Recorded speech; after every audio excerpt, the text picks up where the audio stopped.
Kobolds.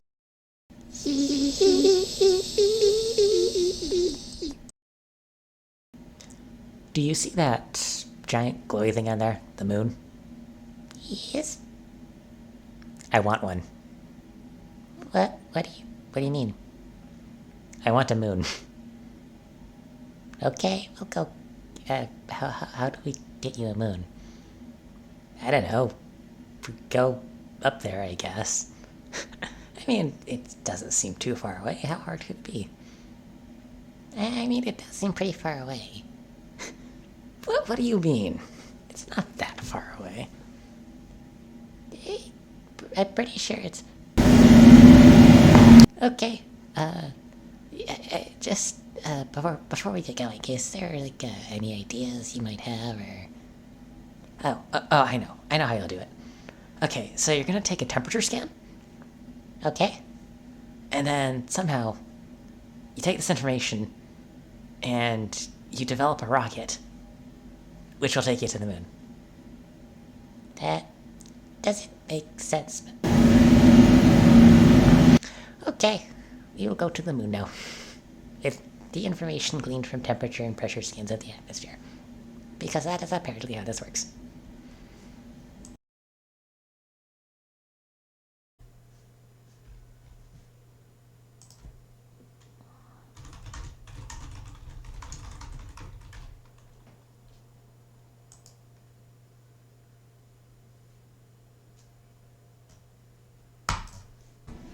Okay, hello. I hope the animation was good. I don't know at this time because I'm actually recording this before I made that little intro animation. So then, yes, Kerbal Space Program, or as it's going to be, Kobolds Space Program. I have a flag even, but didn't load. Either it needs to be a JPEG or it just didn't load. I presume if I restart the game, it'll probably show up, but it takes about 2 minutes to restart the game, so I'm not going to do that. Basic settings, just I'll point out what I am changing. I'm going to, as interesting as it was to basically say you have to have a comm network, this is not fun, and presumptively you can program a probe to X seconds after losing contact behind the moon. It would know about when to burn. I mean, I don't have Kerbal operating system, and I'm not going to bother learning that. So, I do turn lifetime radiation on because it seems interesting.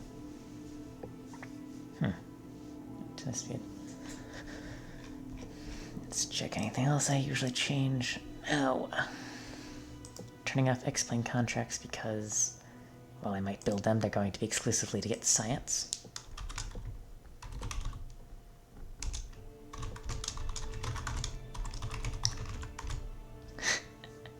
Alright, so then, yes, a completely random dragon has justifiably desired a moon rock. Because, you know, it's a dragon. Why wouldn't it want a moon rock?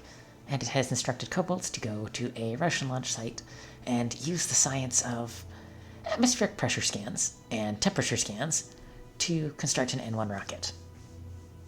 This is a perfectly reasonable series of events. Well, I will see you on the launch pad. Alright, not quite on the launch pad, but close enough. I suppose I will just be saying this is, I believe it only starts you, our real scale solar system, and RP1. It only starts you at Cape Canaveral. I believe that is Cape Canaveral. Yes, Cape Canaveral, Florida. Very historic, but not what I'm choosing. I think I want Kazakhstan? Let me see here. Something absolutely amazing I discovered. This will tell you a lot of information. Like, this thing right here, you mouse over this. Like, I learned a thing or two about this. I can't remember what I learned, so I guess I didn't really learn anything. But I think this is KZ Beganor. Pretty sure that's where I'm looking for. Otherwise, it's one of these.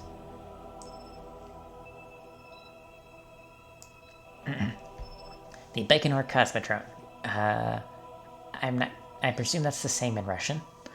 Is the world's first and largest operational space launch facility. It is located in the desert steppe of Kazakhstan, about 200 kilometers.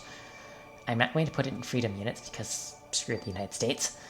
East of the Aral Sea, north of the Sierra River, Sudara River. Near Teotim Railway Station at 90 meters above sea level, it is leased by the Kazakh government to Russia until 2050. Learn something new every day. And is managed jointly by Russian Federal Space Agency and the Russian Aerospace Defense Forces. The shape of the area leased is an ellipse, measuring about 90 kilometers. This is actually originally built by the Soviet Union in the late 1950s, the base of operations for its space program. Under current Russian space program, Baikonur remains spaceport. Commercial, military, scientific... Is that commission? Mission.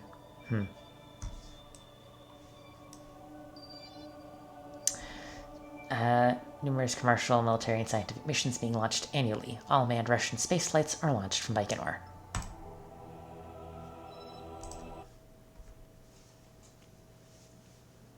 Should I pause? Oh.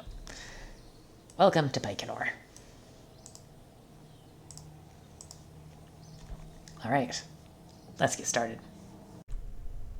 And alright, we are on the launch pad. So then, shall we go to space? Oh, right. Always, always, always check your staging. I think I'll just have to go straight up. So, yeah.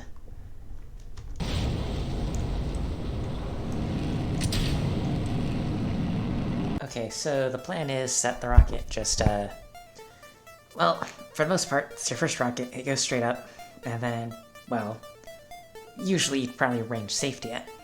But, fun fact, if you recover the rocket, the very first rocket you recover on RP1 will net you about 8 science.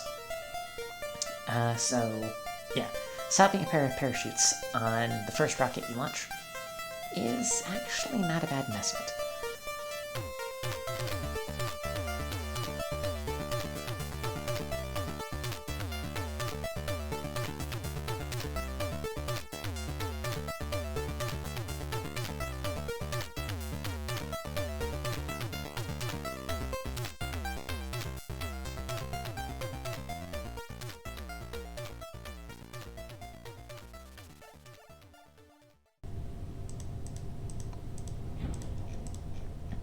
And welcome back to real time, where, okay, there we go. I thought for a second the parachutes weren't going to deploy. Yeah. As some might expect, it takes a little while. I will... I was going to say, I'll see you in a moment, but, I think it'll be less than that. True fact for the day, a moment is 90 seconds. I think it's 90 seconds, that's what my memory says. Damn it! I thought that was something that you run into water. If you land in water, your craft tends to bounce.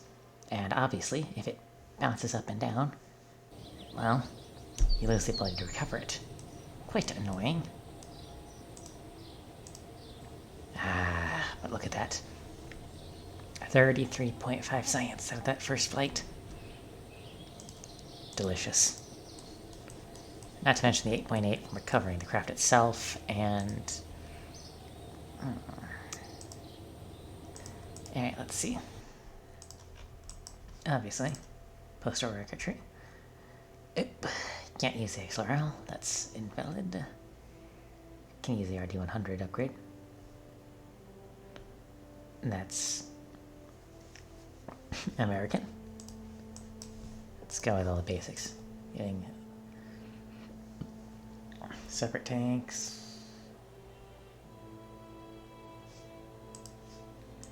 Early avionics for a 34%. Oh, that's only on the science core. Well, early rocketry, early material science, basic rocketry. And I could already be at integral tanks. Early science, prototype avionics. Goodness me, I just technologically a marvel, aren't I? I'm already looking at early flight control and entry, descent, and landing.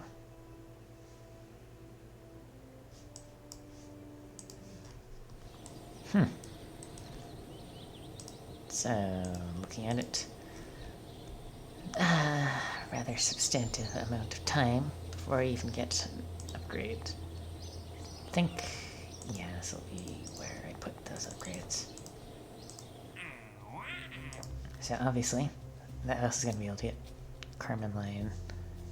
And I guess which of these is more lucrative?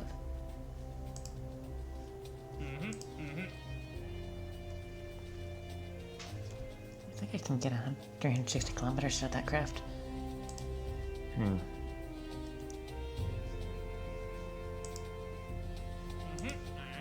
I think I'll do some testing. Alright. I will be probably launching this. This is basically going to be completing my early film contracts and my biosample contracts, so I'm going to edit it so that it's capable of actually taking up some sounding payload, and I will see you in 200 in-game days.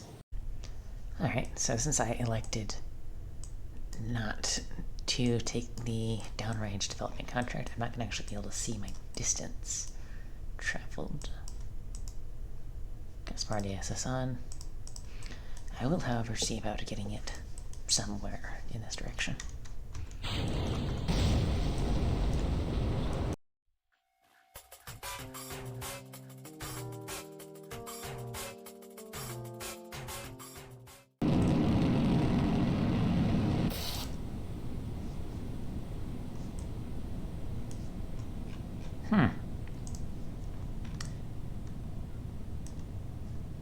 How long was that engine burning for?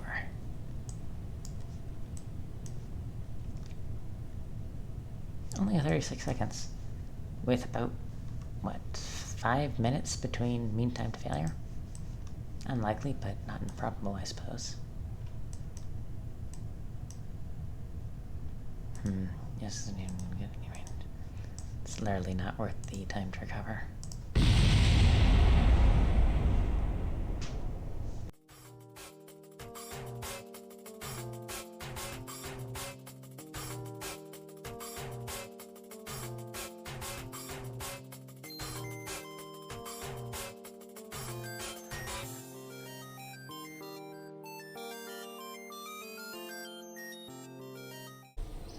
Alright.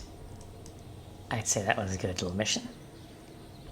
Still getting a bit of science to the craft too. 19 science, an upgrade point. Oh yeah. I mean, at this point actually, I probably should be looking at putting more stuff into the VAB. I don't think I have a build point to help. Alright.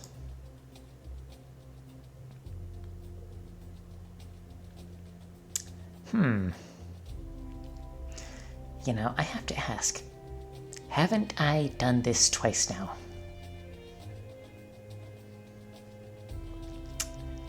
Indeed. Well, I'm gonna do that. This...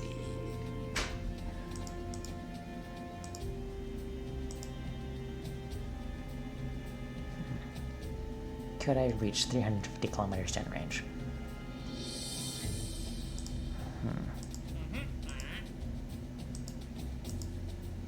Looks like something about 6 grand difference. I definitely could reach 180 kilometers, I think. Yeah, that pays a lot more than that. I think I'll take that one.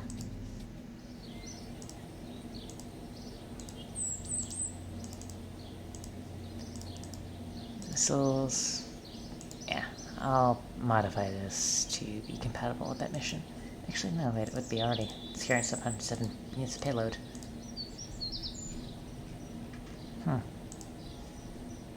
I guess I'll duplicate it. That's probably some science I can get. Anyway, I think this would reasonably check out for an episode. Guess I'll see you in the next one.